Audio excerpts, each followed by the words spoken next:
நம்முடைய பிதாவாகிய தேவனாலும் கர்த்தராகிய இயேசு கிறிஸ்துவினாலும் உங்களுக்கு கிருபையும் சமாதானம் பெறுவதாக. நாளிலும் கூட நமக்கு ஜீவனை தந்ததும் அல்லாமல் தயை பாராட்டினார் அல்லவா, அவரை துதிக்கலாமா? நீ நம்ப பண்ணின உந்தன் வார்த்தைகளை, நீ நம்ப பண்ணின உந்தன் வாக்குகளை நினைத்து நிறைவேற்றுவே, மறவாமல் நினைப்பவரே இசையா, நிறைவேற்றி முடிப்பவரே, மறவாமல் நினைப்பவரே இசையா, நிறைவேற்றி முடிப்பவரே, உடன்படிக்கையின் தேவன், உண்மை பிசகாதவர், உடன்படிக்கையின் தேவன், உண்மை பிசகாதவர், தாவீதுக்கு நான் பொய் சொல்லேன் என்று சொல்லி சொன்னதை நிறைவேற்றுவேன். என் தாவீதுக்கு நான் பொய் சொல்லேன் என்று சொல்லி சொன்னதை நிறைவேற்றுவேன், மறவாமல் நினைப்பவரே இசையா, நிறைவேற்றி முடிப்பவரே, என்னை மறவாமல் நினைப்பவரே இசையா, நிறைவேற்றி முடிப்பவரே. வேறு போது வாசிக்கலாமா? சங்கீதம் 89வது அதிகாரம் வசனங்கள் 28.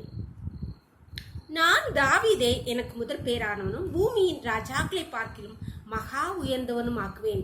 என் கிருபையை என்றென்றைக்கும் அவனுக்காக காப்பேன், என் உடன்படிக்கை அவனுக்காக உறுதிப்படுத்தப்படும். இங்கே தாவீதை குறித்து ஆண்டவர் சொல்ல, என் உடன்படிக்கையை உறுதிப்படுத்துவேன். அன்பானவர்களே, தாவீதுக்கு என்ன உடன்படிக்கையை உறுதிப்படுத்தினார்?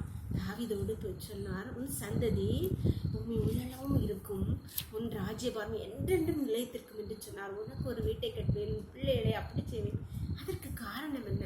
தாவீது அவருக்கு பிரியமாயிருந்தார். அவன் பாவம் செய்தான் தான், ஆனாலும் பாவத்தை உணர்த்தின போது ஓடி வந்துட்டான், பாடி ஓடி வந்துட்டான்.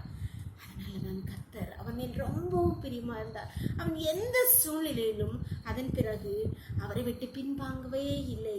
அவன் எப்பொழுதும் எந்த சூழ்நிலையிலும் அவரை பாடி துதித்து அவருடைய பிரசன்னத்தை எப்பொழுதும் விரும்பினவனாக இருந்தான். பாடலே தாவீதுக்கு அவருடைய உடன்படிக்கையை காப்பதற்கு, அவனை நினைப்பதற்கு தாவீதின் திறவுகோல், தாவீதின் குமாரன் என்று இயேசு அழைக்கப்பட்டார். எவ்வளோ பெரிய பாக்கியம்! இதற்கு காரணம் அவன் எப்பொழுதும் அவரோடு இருந்தான். அவரை துதித்து அவரோடு பாடி எந்த சூழ்நிலை, துன்பமோ கஷ்டமோ நெருக்கமோ எல்லா சூழ்நிலையும், காட்டிலும் வீட்டிலும் நாட்டிலும் எங்கும் அவரை துதித்து கொண்டிருந்தான். பானங்களே, நம்முடைய சூழ்நிலைகள் எதுவாக இருக்கட்டும், கர்த்தரை பாடி துதியுங்கள். கர்த்தர் உங்கள் மேல் பிரியமா இருக்கார். அவருடைய உடன்படிக்கையை உங்களுக்காக உறுதிப்படுத்துவான். ஜெபம் பண்ணலாமா? இன்று ஒப்பு கொடுக்கலாமா? எங்களை நேசிக்கிற எங்கள் அன்பின் தகப்பனே, தர்மையான நாளுக்காக கொடாக்குடி நன்றி தகப்பனே. நாளின் காலை முதல் இம்மட்டுமாய் உடைய தயவுள்ள கரம் உங்க கிருபங்கள் தாங்கினதப்பா. நன்றியப்பா, நன்றியப்பா.